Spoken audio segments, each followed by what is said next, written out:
आज की जो वर्तमान व्यवस्था है उसमें शिक्षा में व्यवसायीकरण, अश्लीलताएं और आज नशा पूरे समाज में फैला हुआ है। अगर प्रोटिस्ट ब्लॉक इंडिया इसे किस प्रकार से दूर कर सकती है? इस जीवन में जितने भी लोग हैं इस धरती पे उनका अधिकार है।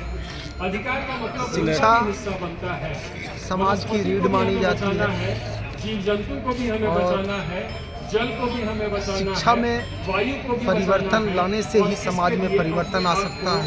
मानसिक रूप से सुदृढ़ करना है, प्रोटिस्ट ब्लॉक इंडिया जिस शिक्षा पद्धति की कल्पना करती है वो शिक्षा पद्धति और उन्हीं रास्तों के समर्थन के लिए हम आज इकट्ठा हुए उस शिक्षा पद्धति और यही कारण का मूल साविद्या या विमुक्तय पर आधारित है। हमें ऐसी शिक्षा चाहिए जिससे हमें विमुक्ति मिले, मुक्ति ही नहीं विमुक्ति। हम धरती में सारे गरीब ऐसी मुक्ति लेकिन हर चीज की एक सीमा होती है। जो कितना खाएंगे, हमें जड़ता से ऊपर उठाने की बात करें, आप कितना भूखा रहेंगे, ऐसी मुक्ति जो जड़ता से हमें त्राण दिलाने की बात है।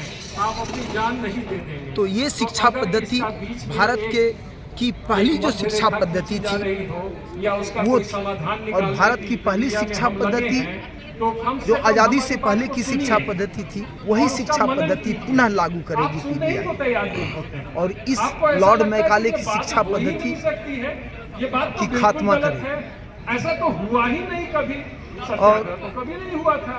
पीबीआई चाहती है कि नशा जो है, और आज एक प्रभात रंजन नशा से मनुष्य का मन, मनुष्य के मन का सामंजस्य बिगड़ता है, मनुष्य अपना आपा खो बैठता है और जिससे कि उसका आचरण गलत हो जाता है। तो आचरण में परिवर्तन के लिए नशा मुक्त भारत होना अति आवश्यक है। और नशा व्यभिचार को बढ़ाता है, नशा भ्रष्टाचार को बढ़ाता है और नशा उन्मूलन ही हमारे नए समाज को अच्छा सशक्त बना सकता है। इसलिए पीबीआई नशा मुक्त भारत की कल्पना करती है। समय का अभाव है, हमें 1 बजे समापन करना है, तो अब हम रैली के लिए तैयार होंगे। शिक्षा व्यवस्था का आज व्यवसायीकरण हो गया है, व्यापारीकरण हो गया है। तो शिक्षा व्यवस्था का व्यापारीकरण ये नहीं होना चाहिए। स्कूल में जीरो से लेकर यानी क्लास 1 से लेकर पोस्ट ग्रेजुएट तक की जो शिक्षा है वो मुफ्त होनी चाहिए, चाहे समाज के प्रत्येक वर्ग इससे लाभान्वित हो सके। और जब शिक्षा ही मेन चीज होती है समाज में, और जब शिक्षा सभी व्यक्ति शिक्षित हो जाएंगे, जब सभी व्यक्ति शिक्षित हो जाएंगे तो मानव में विभेद नहीं रहेगा और मानव में कोई अंतर नहीं रहेगा। सभी मानव अपने आप को एक जाति समझेंगे और जब ऐसी समझ आ जाएगी